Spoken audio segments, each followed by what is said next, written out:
Hey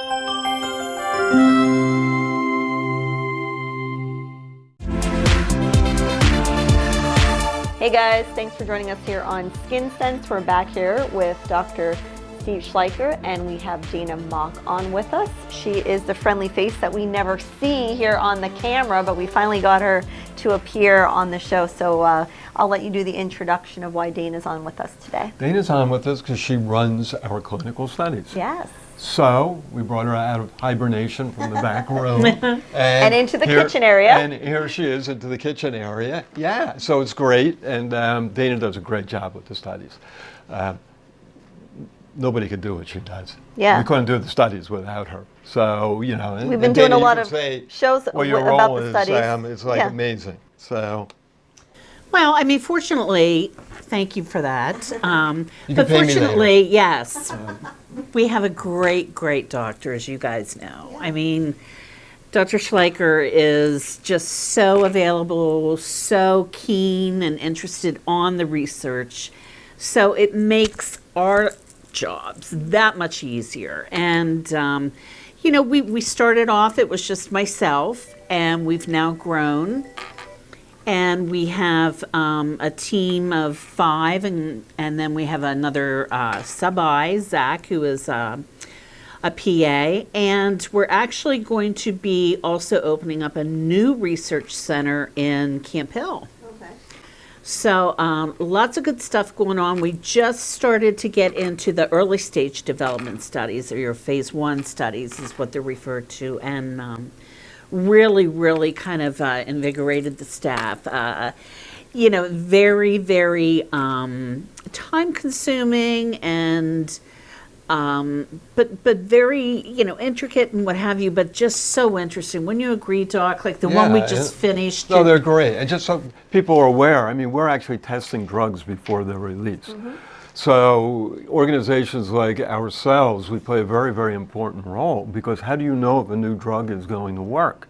Well, you know because you do what's called clinical trials, okay, before they're released. And if they work, well, sure, then the FDA will grant approval and that drug will be on the market. That's why it's important. We've been doing several shows that you've seen here, asking for people who fit the qualifications for these studies to contact the office and be a part of the study. Mm-hmm. And again, you're a part of research that is for FDA approved medicine that will eventually be on the market. Correct. So today, the 2 studies that we will be focused on after the break are Rosacea and actinic keratosis. Okay, so when we come back, we'll specifically tell you what these studies are. Remember, you're paid for the studies. We'll have all the information right after the break. Stay with us right here on Skin Sense. Hey guys, you are watching Skin Sense here on SSP TV on cable and also on our website at ssptv.com. We're here at DermDox. We have clinical studies that we're talking about. You might be a candidate to participate in the studies. So without further ado, we're going to talk about the first study, the clinical study, and that is for precancer. Right, they're actually medically termed actinic keratosis. Okay. Okay, fancy name. But what do they mean? They mean little spots on your skin, okay, that are kind of rough. And if you run your hands over them, you can feel them, all right? And who gets them? Well, usually people who are of Irish descent, okay, English descent, fair skin. You're much more prone to getting pre-skin cancers, okay? And that's exactly what they are. They're pre-skin cancers, so that a certain percentage of them may turn into like a regular skin cancer. So that's why it's important to identify them, and it's important to treat them, okay? How do you know if you have them? Well, I mean, you can feel them, and you can see them, okay? You see a picture here of these rough spots. This is actually the hand of a fisherman, okay? And if we were to run our hand over his, you could feel, it's almost like sandpaper, all right? And there's a bunch of other lesions, skin lesions, that kind of look like actinic keratoses, but they're not, and they don't turn into skin cancers. But actinic keratoses, yes, they can. And that's why it's important to recognize them and important to treat them. Okay, so once you have been diagnosed with this condition, the clinical study, how do they know if they do qualify for it? Well, what we would do is any individual who believes that they may have some actinic keratosis lesions, and Doc, I think you can say they typically aren't just one or two. They typically come like 5 to 10 or what have you. This particular study that we're working on is using a new topical gel to treat actinic keratosis lesions. And specifically, we're looking just on, for men, those who may have shaved or bald heads, and for men and women, the entire facial area. Because oftentimes, they come as a result of, as Doc said, obviously having very fair skin, but also, you know, if you spend excessive time in the sun and things like that. So they're really looking just in the head area for this study.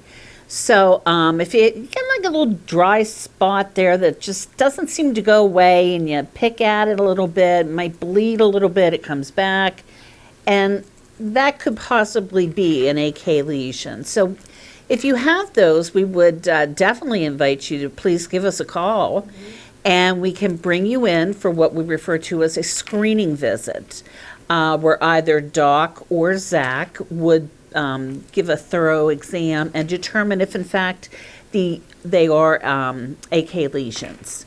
If so, there's always exclusion criteria that's necessary for all studies, and we would go over that with the individual, you know, when they're in the office. It's pretty basic, and if the individual would qualify, then we would go ahead and start them on the new medication, and several visits involved. For the AK, it's not a very long study. I think it's maybe 6 to 8 weeks and involves maybe 4 visits. It's important also for those individuals who may not have health insurance to know that all of the clinical studies, it does provide access to care with Doc, who is obviously a board-certified dermatologist, for these conditions. And a patient is never charged, their insurance is never charged. All of the procedures and the medication are given at no charge to the patient. And the companies that sponsor these studies also reimburse patients to kind of defer the cost of the extra visits involved, as well as the mileage to come to the office. I believe for the actinic keratosis study, the reimbursement for that over the duration of the study is $425. So, you know, it's a great way to really help out the community. Okay, so you already mentioned that it has to be on the face for women, the head, or the face for men, so it could be female or male. Are there any other qualifications? Do you have to be 18 and older? 18 and older for this study, and AK is oftentimes found in, you know, a usually demographic. Patients over 40. Yeah. Okay, so if you're younger than 40, the chance of you having an actinic keratosis will be pretty small. Okay, any nationality? Well, the fairer the skin you are, the greater the chance that you're going to have these pre-skin cancers. And again, it's important to get them treated. You can get them treated with something called liquid nitrogen, which is a spray, or you can get them treated by just basically kind of cutting them out. But one of the simplest ways to treat them is with a cream, okay? And that's what we're doing. We're using a cream that you only have to use for a couple of weeks, okay? You put it on twice a day, and your face will, sometimes you get the cream, you might get what's called the placebo. So it's very important that some of the people in the trials don't get the active drug, so we know how well the active drug works. But if it does work, chances are your face is kind of going to light up, okay, for a couple of weeks. That's a good thing. That means it's really working. Yeah, this is actually a phase 3 study. Okay. So typically when you get to a phase 3, there's actually 4 phases for clinical research. There's phase 1, which is your early stage development, and phase 2, where you're looking more at overall efficacy, and you start to look at, always maintaining a safety profile. And then when you get to phase 3, the majority of your phase 3s do go on to get approved by the FDA because it's such a difficult threshold to meet. Okay. I think last I read, it's approximately, $1 billion is spent on researching just one drug to get it approved by the FDA. And I mean, there's a whole host of drugs that they're spending money on that don't make it past phase 1, or if they do, they don't make it past phase 2. So there's a lot of money involved and a lot of time. I mean, just a lot of procedures that are completed to make sure that A, it's safe, and B, it works. Okay. So again, if you qualify or you think you qualify, you can call the office here. You can set up a screening, right? And then they'll take you through the procedure of, if you qualify, how it will work for 6 weeks. Exactly. And I would also encourage anyone out there who feels that they may be interested to call me directly. Okay. My number is 717-439-6900, and you can call, text, whichever is most convenient, and that way I can get back to you immediately. What happens often also is, for some of these studies that we do, like we're just finishing up an acne study right now, some of these conditions are so prevalent that they fill up quickly, the spots in the study. So I would encourage anyone who thinks that they may have some actinic keratosis lesions, just give a call and come in. I mean, it can't hurt to have it looked at, and, Doc and/or Zach will, be able to diagnose exactly what it is, and we can go from there. Very good.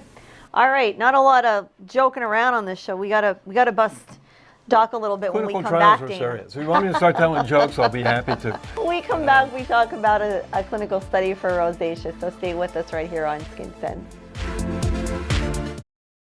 Hey guys, you're watching Skin Sense here on SSP TV, here on cable, and also on our website at ssptv.com. We're here in the kitchen area. We're dining today with Dana, and we're talking about clinical studies that you could potentially be a part of. These are done across the country, but limited amount of centers are able to do it because of the size. So we are very credible here, and part of these clinical studies, the one that we're going to talk about now, is for rosacea. So for those who want to familiarize yourself, first tell us what rosacea is. Right. So if you have red cheeks, okay, and maybe if you have some pimples, and if you're older than, say, 30, and you've been out in the sun, right. Although I'm not a day over 30. That's right. You don't qualify. You may have rosacea. Yeah. God, I didn't know I was sitting next to one. Let me move a little bit. Well, it's not very contagious. common to have rosacea. No, it's very common. Oh my gosh. People, again, of Irish descent, English descent, fair-skinned individuals, okay, are prone to getting rosacea. What is rosacea? Well, it's a combination of blood vessels that kind of dilate, so you get the red, ruddy cheeks. And some people get pimples, okay, so the pores kind of get plugged up, and rosacea can be either or both. Okay, so what we're doing is a clinical study, mainly with the pimples, and Dana can talk more about the study we're doing. Mm-hmm. So this particular study is using an oral pill. What's kind of unique about this study is, as always, we have to have that placebo arm in, and we're testing a pill that is already FDA approved, but for other indications, some fungal infections and that. And they're trying to get it approved for the indication of rosacea. And so you will either get one of 3 treatment arms, the placebo, the drug we're testing, or another FDA approved drug that is already out in the market for rosacea. And you'll be taking the pills, once a day. Duration of the study, I believe, is around 16 weeks. And I think 5 to 7 visits in there, depending on the screening and baseline, if it can be done at the same visit. And we are looking for individuals that have rosacea that do have the papules that Doc was just speaking of. So, for some, it looks like red cheeks and some acne combined, when in fact it's papular rosacea going on. So we are looking for that. 18 and older, and for this particular study, they are reimbursing, I believe it's $300. Again, it's a great study. A lot of people out there with rosacea, including myself, especially with the summer coming up and the sun being out, because the sun is a big trigger for rosacea, as well as spicy foods and alcohol and what else, Doc? Just getting really ticked off? Stress can do it. And just, it's really your hereditary predisposition. Okay, and we've all seen people with the ruddy faces and whatever, fair skin. And if you're prone to it, you're prone to it. So, and what Dana said about trigger factors, it's going to make it worse. Okay, it's probably not going to cause it, but it will make it worse. What stage is this study in, the clinical study? This is phase 3 as well. Okay. So that's kind of cool. You'll be a part of one that will most likely be FDA approved. Yeah, and we mentioned that there are 2 different types of rosacea. Okay, so if you just have the red cheeks, okay, the best treatment for that is laser. Yeah. Okay, because medicines, they'll take it away temporarily, whereas lasers can take it away for like a year or 2 years, sometimes permanently. But if you have pimples, okay, the best treatment is either a topical and or an oral. And if you have lots of pimples, the best way to treat it is an oral therapy. Okay. Okay. Now, for all these clinical studies, I know you mentioned with the first clinical study before the break that if you don't have insurance, it's fine. Is that the same for this one, just so if people have questions? Absolutely. All of the clinical studies, there is absolutely no charge to the potential subject for any of the assessments, office visits. There's no charge for procedures, lab work if there's lab work needed. No charge for the medications that are given. Obviously, no charge for, Doc and Zach to assess them. And again, they do offer that reimbursement, which is nice because obviously you're coming in a little more frequently when you're in a study. As the protocol, dictates. And so it just, helps to kind of defer the time needed to come in for those visits. And especially with the cost of gas these days. It's definitely a win-win situation because not only do you get the medicine for free, but you get paid for using it. So, which is very, very huge. Yeah. Okay, everybody can use, like you said, with the price of gas the way it is. We can all use extra spending money, and if you have a condition, a lot of people can't afford to see a doctor, okay? So this is a way we can get them into the doctor, which is very, very good. Yes. Very good. And you've been doing a lot of clinical studies that we've been promoting here on Skin Sense. How many clinical studies do you actually do per year or see per year? A ton of them, or? Well, we're coming off of COVID. Yeah. And during the COVID spike period there, there was a lot of, ramping down, and remote visits are always a possibility in nearly all the studies. If, God forbid, we should happen to have another COVID uptick. But typically, it really depends. We don't ever try to take on more than what we can handle.